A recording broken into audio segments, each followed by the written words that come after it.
ወመንፈስ ቅዱስ አሐዱ አምላክ አሜን።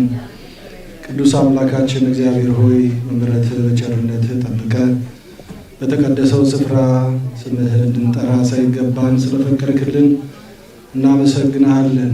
ሁለትም ሶስትም ሆናችሁ በስሜ ካላችሁ መካከላችሁ እገኛለሁ ብለሃልና በመካከላችን ተገኝተህ ቅዱስ ቃልህን እንድታስተምረን እንድትመክረን ቅዱስ ፈቃድህ ይሁንልን። አሜን።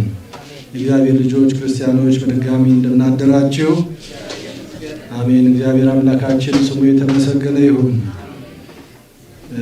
እንግዲህ ባለን ሰዓት እግዚአብሔርን በቃሉ እንዲያስተምረን እንማጸነዋለን። ከዚህ በፊት ባለፉት ሳምንታት ስንማረው የነበረውን በተወሰነ መልኩ እንመለከትና መጪው የጾም ወቅት ስለሆነ ቢያንስ በሶስት ነገሮች ጸሎት እንድናደርግ ለማሳሰብ ነው። እንግዲህ በየግላችሁ የራሳችሁ የሆነ የጸሎት ምክንያት ይኖራችኋል። ጤና ይኖራል፣ ብዙ ነገሮች አሉ።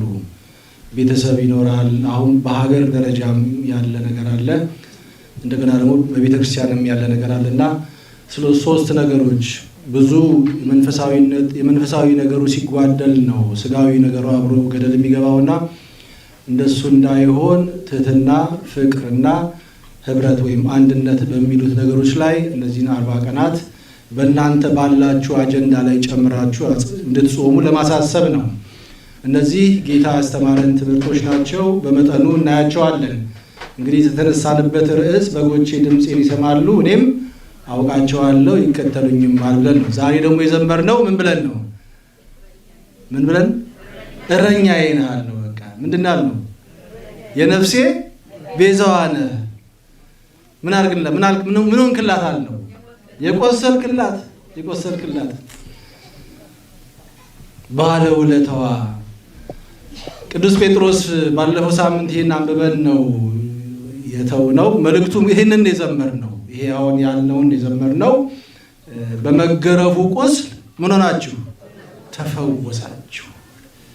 እንደ በጎች ትቅበዘበዙ ነበር፣ አሁን ግን ወደ ነፍሳችሁ እረኛና ጠባቂ ተመልሳችኋል አላቸው። አያችሁ ነበር እያለ ባለፈው እነዚህ የተመለሱት የበጉን ድምፅ ሰምተው ነው። ከሐዋርያው ከቅዱሳን ከአባቶች እግዚአብሔር ሰው ሆኗል። የፍቅር የትህትና የአንድነት የሰላም አምላክ ተገልጧል። እርቅ ዘመነ ምሕረት ዓመተ ምሕረት ሆኗል ሲባሉ ኃጢአትን እርግፍ አድርገው ትተው በሕይወት ለገዛቸው ጌታ ራሳቸውን የሰጡ እነዚህን ቅዱሳን ክርስቲያኖችን ነው ቅዱስ ጴጥሮስ በመገረፉ ቁስል አለ። ሲገረፍ አይቷል ነበረ። ደም ይረጭ ነበር፣ ስጋ ይቆረስ ነበር። ሲገረፍ ከመከራው ብዛት ሊቀ ሐዋርያት ቅዱስ ጴጥሮስ አንዲት ሰራተኛ መጣ። አንተ ከሱ ጋር ነህ ስትለው ምን አለ? አላውቀውም። ክፉ ነበር መከራው፣ የሚያሰቅቅ ነበር መከራው። በደም ተገዛ። እኔና እናንተ በኢየሱስ ክርስቶስ ደም የታጠርነው በሱ ደም ነው። በጎች የሚጠበቁት በኢየሱስ ክርስቶስ ደም ነው።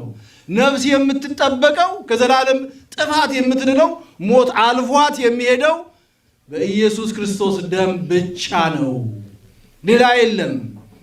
እነሱን ተዋቸው እኔን ያዙ ብሎ ተገርፎ ለነሱ ሞት ነው መገባት ያለበት። የለም እኔ እሞታለሁ ብሎ ኃጢአት የሌለበት እርሱ፣ በደል የሌለበት እርሱ፣ ትሑቱ ጌታ፣ የዋሁ ጌታ፣ ፍቅር የሆነው ጌታ ቤዛ ሆነን። ስለዚህ ተፈውሳችኋል። አትቁሰሉ፣ ዳግመኛ አትቁሰሉ በኃጢአት። ኃጢአት ያቆስላል። ኃጢአት ነፍስን ያመቅዛል፣ ያነቅዛታል። በደል፣ መለያየት፣ ጥላቻ፣ የቃየን መንገድ ኢየሱስ የፍቅር መንገድ ከፈተ፣ የህይወት መንገድ ከፈተ። ወገኖቼ ዘመኑ ደግሞ ምን ያመጣል? አሁን የኃጢአት መንገድ። ድሮ በዓለም ነበር የምንሰማው የኃጢአት መንገድ። ከፍተን አስገባ ነው በቤተ ክርስቲያን በህብረት ውስጥ ገባ። ከየት የተማርነው? ከየት ተማርን? ትዕቢትን ከማን ተማር ነው? በጌታ ነው አይደለም። ጥላቻን ከማን ተማርን? ከዲያብሎስ። መለያየትን ከማን ተማርን? እነዚህ እኮ እነ ቅዱስ ጴጥሮስ የሄዱት በኋላ ብናየው እነዚህ ጳንጦስ፣ ገላትያ፣ ቀጰዶቅያ፣ እስያ፣ ቢታንያ የሚባሉ በቃ የተበተኑት ሰብስብልኝ ብሎት ሰብስብ በሌላ በረት ያሉትን በጎች ብሎ የተላከ ለነገሩ ከበጎቹ ነው እረኛ የሾመው ጌታ።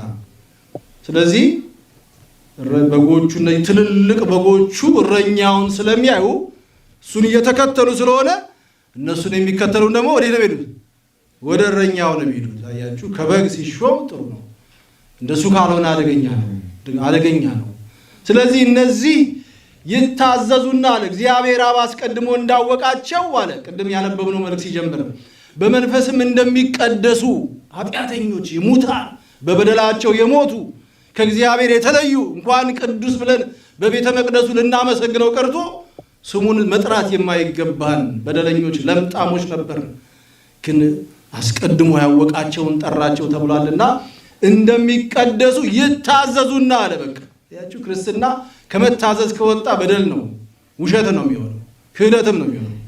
እንደውም ብዙ ከተሰጠው ብዙ ይፈለግበታል ተብሏልና ዋጋ ያስከፍላል።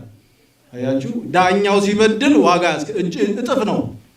እያወቀን ይበድለው፣ እያወቀ ሕግ እያወቀ ነው። አያችሁ፣ ስለዚህ የታዘዙና በኢየሱስ ክርስቶስ ለሚረጩ ዘንድ ለተመረጡታልና በጳንጦስና በገላትያ በቀጰዶቅያም በእስያም በቢታንያ ለተበተኑ መጻተኞች ብሎ ከመልካሙ እረኛ የተማረው ደግሞ በጎ እረኛ፣ ትጉህ እረኛ፣ ታታሪው እረኛ ቅዱስ ጴጥሮስ ይህንን መልእክት ነግሯቸዋል።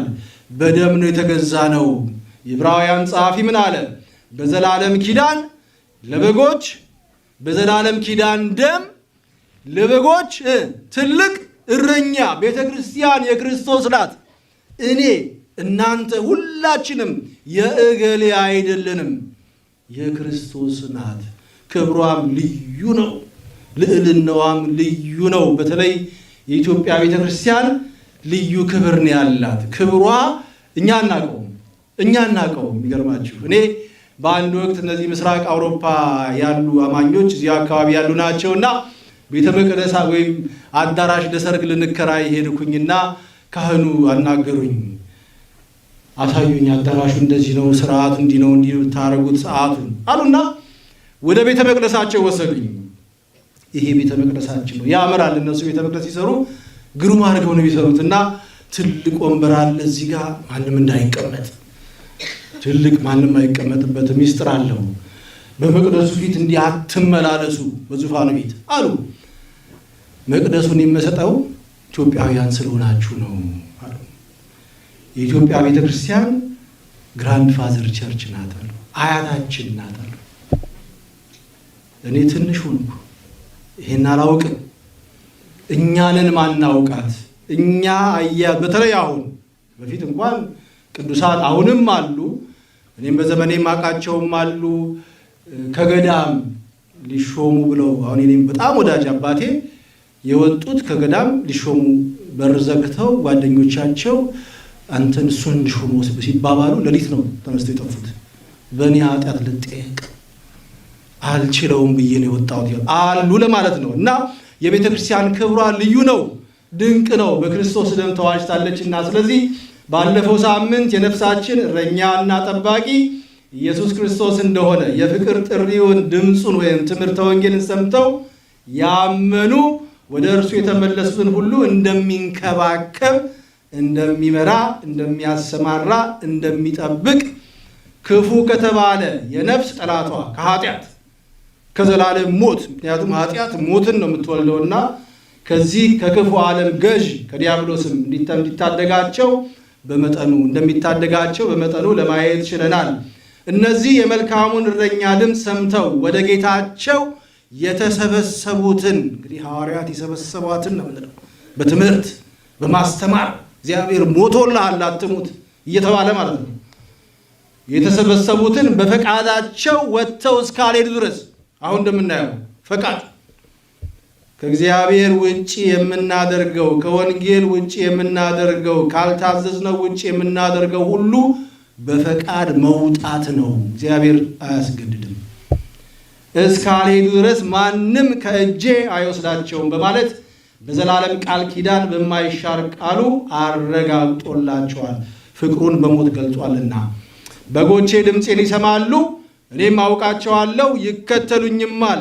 እኔም የዘላለም ሕይወትን እሰጣቸዋለሁ። አትረፍርፉ፣ ለዘላለምም አይጠፉም፣ ከእጄም ማንም አይነጥቃቸውም። የለማ ኃይለኛ የለም፣ ከኢየሱስ ክርስቶስ የበለጠ ብርቱ የለም። ሞቶ እኮ ነው ያሸነፈው እንጂ ኃይሉን እኮ ገልጦ አይደለም። ዲያብሎስ ነው ያሸነፈው።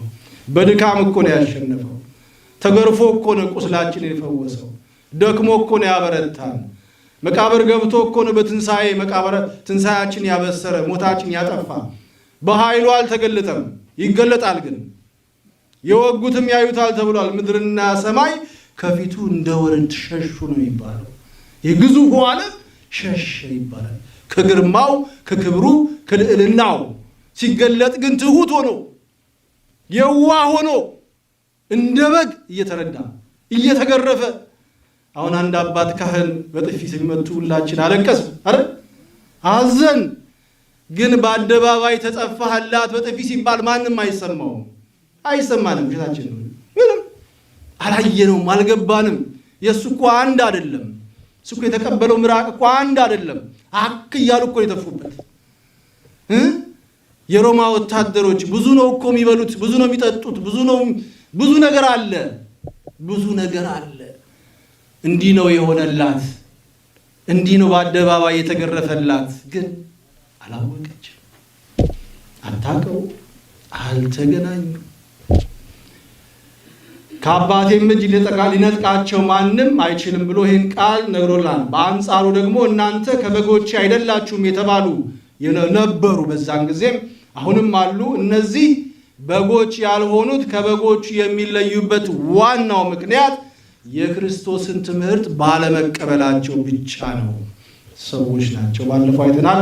በመሆኑም ሌባው እየመጣ እንደፈለገ የሚናጠቃቸው፣ የሚሰርቃቸው፣ የሚያርዳቸው፣ የሚያጠፋቸው ናቸው። ጠባቂ የለም። ትጉህ እረኛ የሌለው መንጋ የአውሬው ቁርስ ምሳ እራት ነው የሚሆነው። ሲጠግብ እየተወው ሲያምሮ እየፈለገ ይወስዷል። ከእውነተኛ በጎች አንዱ የሆነውና ክርስቲያኖችን ለመጠበቅ ከተሾሙት አንዱ ቅዱስ ሐዋርያ በረከቱ ይደርብንና ቅዱስ ዮሐንስ በሁለተኛ መልእክቱ ለሚወጣ ሁሉ በክርስቶስም ትምህርት ለማይኖር ሰው ምን የለውም? አምላክ የለውም። አልፈጠረውም አምላክ የለውም።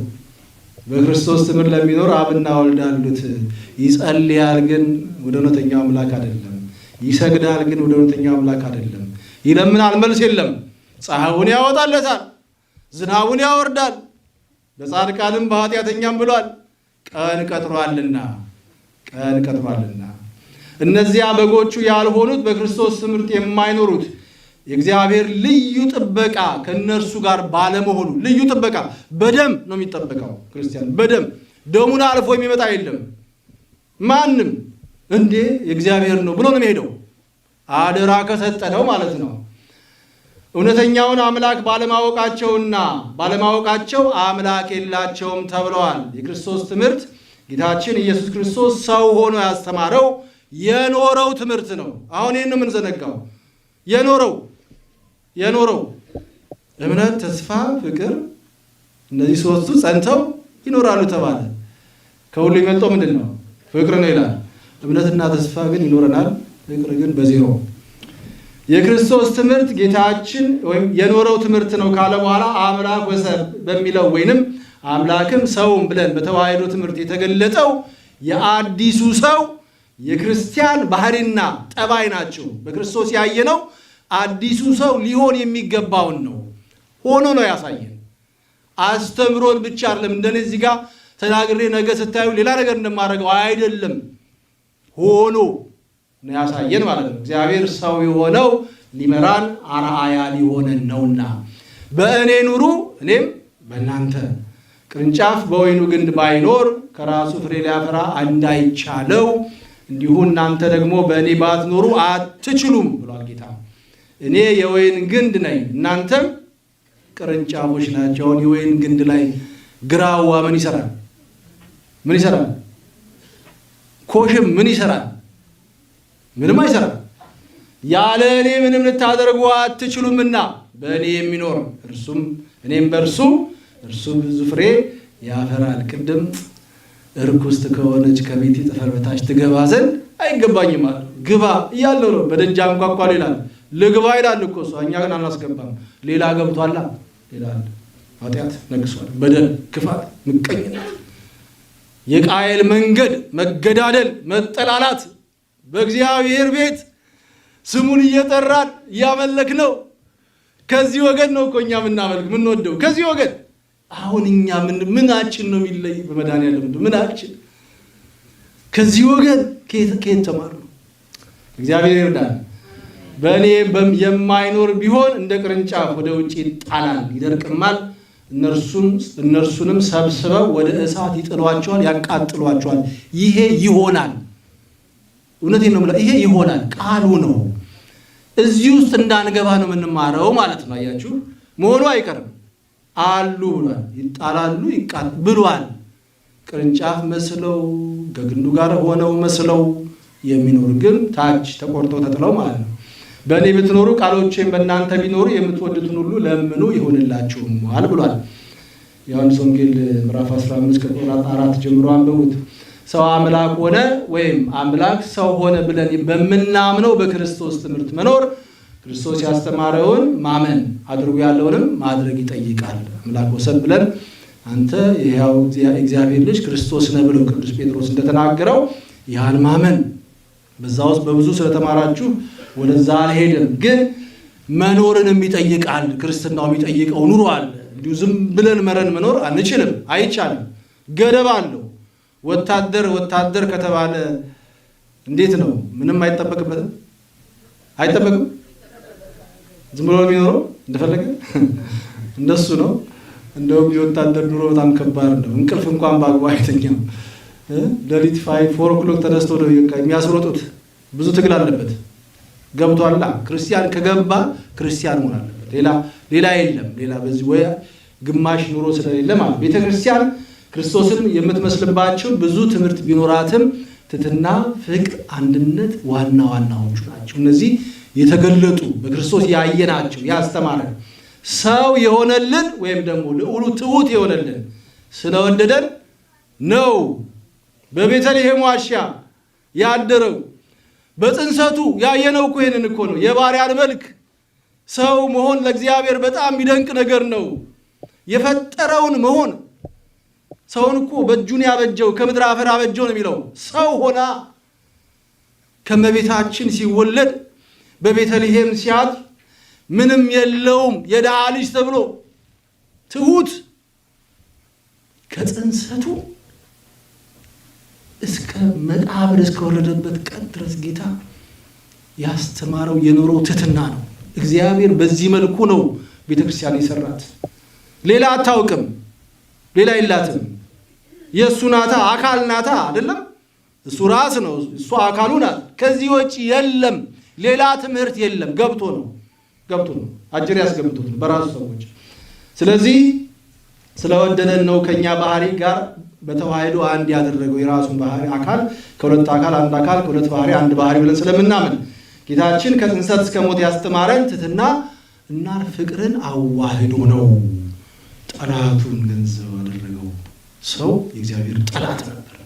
መፈንቅለ መንግስት ያደረገው ወደደው፣ አዳነው፣ ማረው፣ ይቅርም አለው። ትእዛዝ ሲሰጠን ጌታ እነዚህ 3 ነገሮች አስመልክቷል። ትሕትናን ከማን ተማሩ አለ? ከእኔ። በማቴዎስ ወንጌል 11 ላይ እናየዋለን። ፍቅርን እኔ እንደወደድኳችሁ እርስ በርሳችሁ ተዋደዱ። እንዲሁ አይደለም፣ መሰረት አለው። እንደማን ነው የምንወደው? እርሱ እንደወደደ ነው። ፍቅሩ የሱ በዛ መጠን ነው። በእግዚአብሔር ፍቅር ነው። ሰውን አይተን በሰውነቱ መውደድ ካልቻለን ችግር አለ። በጣም መመርመር አለበት። እገሌ ቆይ እስቲ ልፈልገው ብለን የት ነው የተወለደው ብለን መውደድ ከጀመር የለም፣ እሱ አደገኛ ነው። አንድነትን ወይም ህብረትን ሁሉም አንድ ይሆኑ ዘንድ ብሎ ጌታ ጸልዮልናል። በዮሐንስ ወንጌል ምዕራፍ 17 ላይ ተመልከቱ። ልዩ ጸሎት ከዚያች ቅጽበት ጀምሮ እስከ ዓለም መጨረሻ ድረስ የሚሰራ ጸሎት። እኛም በዚህ ዘመን ያለን ክርስቲያኖች የእውነተኛ የክርስቶስ ተከታዮች መገለጫ የሆኑትን ትሕትና፣ ፍቅር፣ አንድነትን ገንዘብ ማድረግ ይገባናል። አሁን ቤተክርስቲያን አደባባይ ወጣለች፣ ግን ያ አይደለም ገጿ። አሉ የራሷ ሰዎች አሏት፣ ስለማይወጡ ስለማይገለጡ ነው።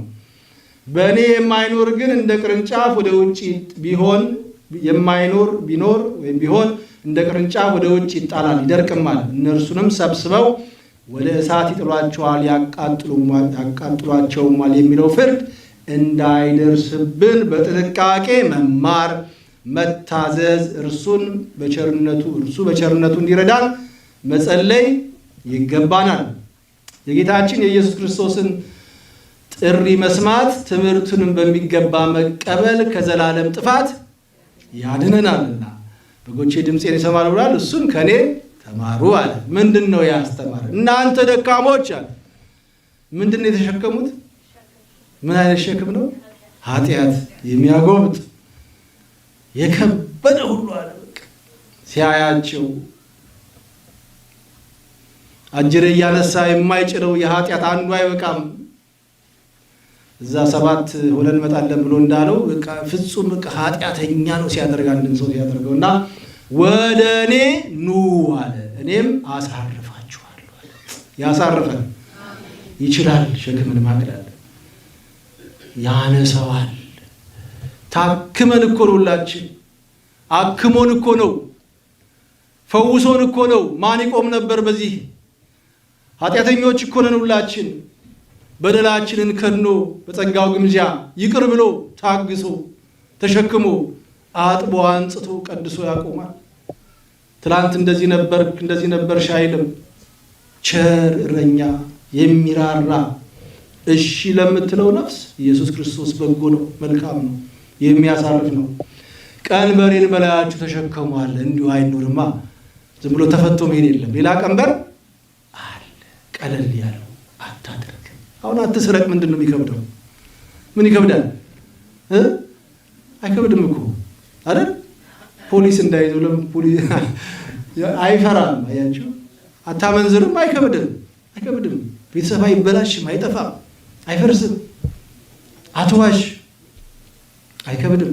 ቀለል ያለውን ከእኔ ተማሩ እኔም የዋህ በልቤም ትሑት ነኝና ለነፍሳችሁም ዕረፍት ታገኛላችሁ። ከእርሱ መማር ከትሕትናው መማር ዕረፍት ያስገኛል። ይሁንና ጌታችን ኢየሱስ ክርስቶስ በሚያስተምርበት ወቅት እንኳን ሳይቀር ትዕቢት፣ ጥላቻ፣ ልዩነት፣ እኔ በልጥ የሚታይበት ሁኔታ እንደነበር በቅዱስ መጽሐፍ ተጽፎ እናነባለን። ለዚህም ሁሉን የሚያውቅ ጌታ የልባቸውን ፈቃድና ምኞት እያወቀ በትምህርት ሲያንጻቸው ሲመራቸው እንደነበር እንመልከት። ያን ጊዜ ምን ነበረ? ንጉሱ ቆሙ። ንጉሱ በመካከላችን የተመላለሰ እግዚአብሔር አብሯቸው እያለ ማን ነው ይበልጠው የሚል ነገር ነበር። በዚያች ቀን ይላል፣ በዚያች ሰዓት ይላል ማቴዎስ 18 ቁጥር 1 ላይ ስታነቡት ደቀ መዛሙርቱ ወደ ኢየሱስ ቀርበው፣ በጣም ደግ ነገር ነው ያላቸውን ይዘው መጡ። ምን አሉት? በመንግሥተ ሰማያት ከሁሉ የሚበልጥ ማን ይሆን? ፍረድልን አሉታ አይደል? አንዳችንን ግን እንደው አንዳቸው ገሌ ነው ብለው አስበው ነው የመጡት። ማን ብለው አስበው ነው የመጡት? እኔ ነኝ። ማንን ጠራ መካከላቸው? እናታችሁ ሕፃን ልጅ ደቀ መዛሙርቱን በማን አስተማረ? በሕፃን ልጅ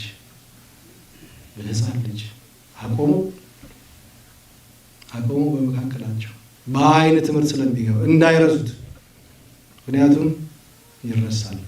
እንዲህም አለ፣ እውነት እላችኋለሁ ካልተመለሳችሁ እንደ ሕፃናትም ካልሆናችሁ ወደ መንግሥተ ሰማያት ከቶ አትገቡም።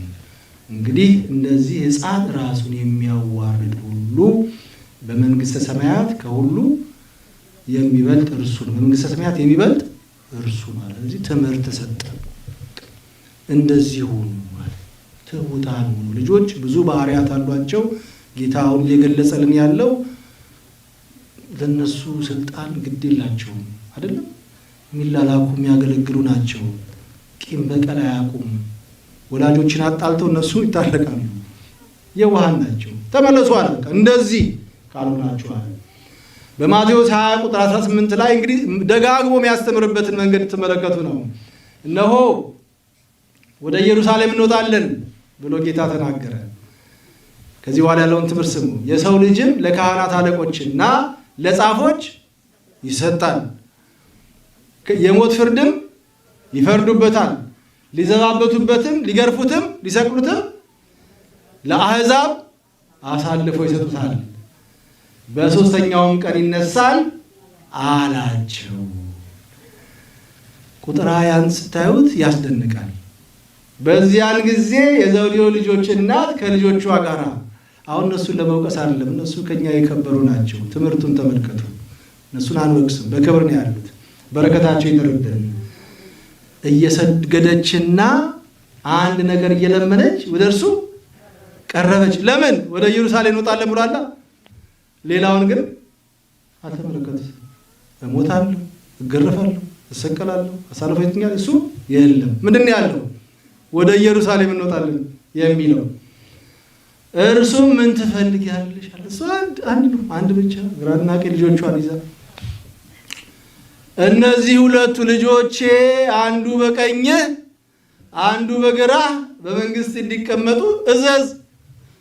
በዘመድ የኮነ ችግር ያጠፋው አይደለም። አሁን ችግር ያጠፋው ይሄ ነው። ዘመድ ወገን። ኢየሱስ ግን መልሶ ምን አላቸው? የምትለምኑትን አታውቁም። እኔ ልጠጣው ያለውን ጽዋ ልትጠጡ፣ እኔ የምጠመቀውን ጥምቀት ልትጠመቁ ትችላላችሁን አላቸው። እንችላለን አሉ። ጽዋ ነው። ቀኝ አዝማች ግራ አዝማች ነው። ጠቅላይ ሚኒስትር ፕሬዚዳንት ነው። ሊጠጣ ነው፣ ሊበላ አይደል? በቤተ መንግስት በኢየሩሳሌም። ወደ ኢየሩሳሌም እንወጣለን። መንፈሳዊ ነገር ስትሰሙ መንፈሳዊ ነገሩን በደንብ አስተውሉ። በስጋዊ ነገር መቀላቀሉ አስቸጋሪ ነው የሚሆነው። በእውነት ይቺ ስፍራ ሰማያዊ ናት። ሁሉ ነገሯ ሰማያዊ ነው። ጌታዋ ሰማያዊ ነው። ባለቤቷ ሰማያዊ፣ ስራው ሁሉ ሰማያዊ ነው። ስለዚህ ወደዛ ከፍታ መውጣት ያስፈልጋል። ጌታ ምን አለ? እርሱ ጽዋዬን ትጠጣላችኋል። እሱም ግልጽ ነው። ያው ወደፊት ትማሩታላችሁ። ወደዛ ሄድም በቀኝና በግራ መቀመጥ ግን ከአባቴ ዘንድ ለተዘጋጀላቸው ነው እንጂ እኔ የምሰጥ አይደለሁም አላቸው። ሞትን ለመኑ፣ ሞትን አግኝተዋል፣ ሰማዕትነትን። ግን ግራና ቀኝ መሰቀል ግን ተዘጋጅቷል አላቸው። አስሩም ሰምተው በሁለቱ ወንድማማቾች ምን አሉ? ተቆጡ ይላል። አሁን ምንድነው? እነዛ አስሩ ሳይሰሙ ከነሱ አንዱ እንዳይሾም የኔ ልጆች ይብለጡ ነው፣ ሹመት ነው። እሱ ደግሞ የመጣበት መንገድ ያለማ ትትና ነው የመጣበት። ኢየሱስ ግን ወደ እርሱ ጠርቶ እንዲህ አላቸው፣ ያስተምረን። አሁንም የአሕዛብ አለቆች እንዲገዟቸው ታላላቆቹም በላያቸው እንዲሰለጥኑ ታውቃላችሁ። በእናንተስ እንዲህ አይደለም። ነገር ግን ማንም ከእናንተ ታላቅ ሊሆን የሚወድ የእናንተ አገልጋይ ይሁን። ለካ አገልጋዩ ነው ታላቅ፣ የተቀመጠው አይደለም። ይህን ደግሞ በራሱ መስሎ አስተማረ። ከእናንተም ማንም ፊተኛ ሊሆን የሚወድ የእናንተ ባሪያ ይሁን። ይሄ ነው ክርስትናው፣ ይሄ ነው። እንዲሁም የሰው ልጅ ሊያገለግል ነፍሱንም ለብዙዎች ቤዛ ሊሰጥ እንጂ እንዲያገለግሉት አልመጣም ማለት ነው። በመሾም አይደለም፣ በመቀመጥ አይደለም፣ በማገልገል ነው ታላቅነት። ታላቅነት ደግሞ በሰው ፊት አይደለም። እገሌ እንደዚህ ትልቅ ሰው ነው፣ እገሌ እንደዚህ ነው መባሉ አይደለም። በሰማይ ዋጋው እንደ ከዋክብት ያበራሉ ተብሏልና ለዛ ክብር ማገልገል ነው። ይሄ ምድራዊ የማያልፋል እኮ ስንት ቀበር ነው አይደል? ስንት ነገስታት አለፉ እኮ ምንም እንኳ አይጠቅምም። ስለዚህ በዚህ መልኩ ነው ብሎ በትህትና ማገልገልን አስተማረ። በመጨረሻም እንዳይረሱት አሁን ዮሐንስ ወንጌል ላይ ስትመለከቱ ከእራት ተነሳ ልብሱንም አኖረ ይላል። አሁን ይሄን ስትመለከቱ በደቀ መዛሙርት ውስጥ አለ። እሱ ሊገባ ጠላት ሊያስገባ የሚፈልገው እኔ በልጥ ይኖራል አለ። ይሄ ከቀድሞ ጀምሮ ያለ የሰው ባህሪ ስለሆነ እንዳያስገቡት ማበሻም ጨርቅ ወስዶ ታጠቀ። እግዚአብሔር እግር ሊያጠብ በኋላም በመታጠቢያ ውሃ ጨመረ። የደቀ መዛሙርቱንም እግር ሊያጥብና በታጠቀበት ማበሻ ጨርቅ ሊያብስ ጀመረ። ሰው እግራችሁን ጎንበስ ብሎ ሲነካው ምንድን ነው የሚሰማችሁ? ጫማችሁን ሊያስር ዝቅ ሲል ምን ይሰማችኋል? ራሱን ጣለ፣ ዝቅ አደረገ፣ እግር አጠበ። በመጨረሻው ቀን ተመልከቱ፣ ሊሰቀል ነገር እንዳይረሱት ወደ ስምዖን ጴጥሮስን መጣ። እርሱም ጌታ ሆይ አንተ እኔ ነገር ታጥባለህን አለው። ኢየሱስም መልሶ እኔ የማደርገውን አንተ አሁን አታውቅም፣ በኋላ ግን ታስተውለዋለህ አለው ይላል። እግራቸውንም አጥቦ ልብሱንም አንስቶ ዳግመኛ ተቀመጠ። እንዲህም ማለት አላቸው፣ ያደረኩላችሁን ታስተውላላችሁን? እናንተ መምህርና ጌታ ትሉኛላችሁ፣ እንዲሁም ነኝና መልካም ትላላችሁ። መምህራችሁ ነኝ፣ ጌታችሁ ነኝ፣ ፈጣሪያችሁ ነኝ። ትክክል ነው፣ እንዳትረሱ። እንግዲህ እኔ ጌታና መምህር ስሆን እግራችሁን ካጠብኩ እናንተ ደግሞ እርስ በርሳችሁ እግራችሁን ትተጣጠቡ ዘንድ ይገባችኋል። እንዳይከብዳችሁ እኔ ጌታችሁ ካደረግኩት እርስ በርስ ደግሞ በትህትና ለመዋረድ እንዳይከብድ። ይሄው ነው በቃ የቤተክርስቲያን ጠባያው ይሄ ነው። ይገርማችሁ፣ ይሄ ነው። አሁን በገዳም ይሄን በስነ ስርዓት ነው የሚያደርጉት። እንግዳ ሲመጣ እግር አጥበው ነው። አንድ ከሌላ ግብፃውያን ቤተክርስቲያን እንሄድ ነበርና ልጆችን አንዳንድ ትምህርት ለመቅሰም አንድ ኮሌጅ ተማሪ አለ የሚያስተምራቸው ልጅ እና ናና እስቲ ልጆቻችን አስተምርልን አንዳንድ ነገር ብለው እንዳልታውቃላችሁ የመጀመሪያ ቀን ስመጣ እግራቸውን ልጠባቸው ደነገጥነኛ። ኧረ እኛ ጋር እንደዚህ አይነት ባህል የለም እንዳታደርገው። ለካ አገልግሎት ሲያስጀምሯቸው እግር አሳጥበው ነው። አያችሁ፣ እኛ ነገር እኛ ዝም ብለን ያልከው ብለን አዘናበት ነው። ግን ቀረ እዚህ ውስጥ። አያችሁ፣ ጌታ ግን እንዲህ ነው ያደረገው። እንዲህ መውረድ የማይፈልግ ሰው ከአካሉ ነው የሚለየው፣ ከክርስቶስ ይለያል። እግዚአብሔር ትዕቢተኞችን ይቃወማቸዋል ተብሏል። ለትሑታን ጸጋን ይሰጣል ብሏል። አያውቀውም ያን ሰው። በልጁ ነው ሰውን የሚያየው፣ በክርስቶስ ነው ሰውን የሚያየው። ክርስቶስን የማይመስል ትዕቢተኛ እንዴት ነው ከእግዚአብሔር ጋር አካል ውስጥ የሚገባው? የለም እኮ አይሆንማ። የቤተ ክርስቲያን ገጿ ትሕትና ነው፣ መገለጫዋ ትሕትና ነው። እኔ ለእናንተ እንዳደረግኩ እናንተም እንዲሁ ታደርጉ ዘንድ ምሳሌ ሰጥቻችኋል ይላል። ይህን አንብበን እንጨርስ፣ ሰዓት የለንም ዛሬ፣ ብዙ ሰጅባችኋለሁ። ቅዱስ ጳውሎስ ለጢሞቴዎስ በጻፈው መልእክቱ፣ ለፊልጵስዩስ በጻፈው መልእክቱ ይህን ቃል እናንተ ገብታችሁ ደጋግማችሁ አንብቡት። ትሕትና ብለናል። ከዛ ምንድን ያለው ፍቅር አይደለም። ከዛ ደግሞ ህብረት። ፍቅርና ህብረትን ዛሬ መጨረስ አንችልም፣ ወደፊት እግዚአብሔር ሲፈቅድ እንማረዋለን። ግን ትሕትና ሶስቱን እንድትጸልዩበት ነው። እንድትጸልዩ በቃ በዚህ ዘመን ቤተክርስቲያን ስንል እንደው ከራሳችሁ አውጥታችሁ አትዩ። መጀመሪያ ለእኛ እዚህ ውስጥ ላለ ነው አይደለም። እኛ እኮ የእግዚአብሔር ቤተ መቅደስ ቤተክርስቲያን እንባላለን። ይሄ ጉባኤ እኮ ቤተክርስቲያን ይባላል አይደለም። ቤተሰብ እኮ ቤተክርስቲያን ይባላል። ስለዚህ እንደዚህ አድርጉ። በክርስቶስም አንዳች ምክር ቢሆን፣ የፍቅር መጽናናት ቢሆን፣ የመንፈስም ህብረት ይሆን፣ ምሕረትና ርኅራኄ ቢሆኑ ደስታዬን ፈጽሙልኝ። በአንድ ሐሳብ ተስማሙ፣ አንድ ፍቅር፣ አንድም ልብ፣ አንድም ሐሳብ ይሁንላችሁ። ስንት ነው? አንድ ምን ሐሳብ፣ አንድ ምን ፍቅር፣ አንድ ምን ልብ። ለወገን ይጠቅማል በማለት ወይም በከንቱ ውዳሴ ምክንያት አንድስ እንኳን አታድርጉ። ነገር ግን እያንዳንዱ ባልንጀራው ከራሱ ይልቅ እንዲሻል በምን ይቁጠር? በትዕግስት ይበልጠኛል፣ እገሌ ይሻላል። ክርስትናው ይሄ ነው። አዳም አይሙት ነው እኮ ክርስትናው። እኔ ልሙትለት፣ ይሄ እኮ ፍቅር ነው። እንዲህ እኮ ነው የሆነው። አይሙት፣ አትሙቱብኝ አለ። በቃ እኔ እሞታለሁ። ትሕትና። እያንዳንዱ ለራሱ የሚጠቅመውን አይመልከት፣ ለባልንጀራው ደግሞ እንጂ በክርስቶስ ኢየሱስ የነበረ ሐሳብ በእናንተ ዘንድ ደግሞ ይሁን። አሪ ያድርግልን። በእኛ ዘንድ ይሁን። ይሄ ከሌለን እኮ ችግር ነው። ከእርሱ ጋር አይደለንም ማለት ነው። ያችሁ እርሱ በእግዚአብሔር መልክ ሲኖር ሳለ ከእግዚአብሔር ጋር መተካከልን መቀማት እንደሚገባ ነገር አልቆጠረውም። ወይም እግዚአብሔር የሆነው ቀምቶ አይደለም ይላል ያኛው መጽሐፍ። ነገር ግን የባሪያን መልክ ይዞ በሰው ምሳሌ ሆኖ ራሱን ዝቅ አደረገ። በምስሉም እንደ ሰው ተገኝቶ ራሱን አዋረደ፣ ለሞትም ይኸውም የመስቀል ሞት እንኳን የታዘዘ ሆነ። እግዚአብሔር ይርዳን። እግዚአብሔር ልጅ ጌታችን ኢየሱስ ክርስቶስ ቤተክርስቲያንን የተቤዣት በትሕትና ዝቅ ብሎ በፍቅር ይቅር ብሎ ከራሱ ጋር አንድ አድርጎ ነው።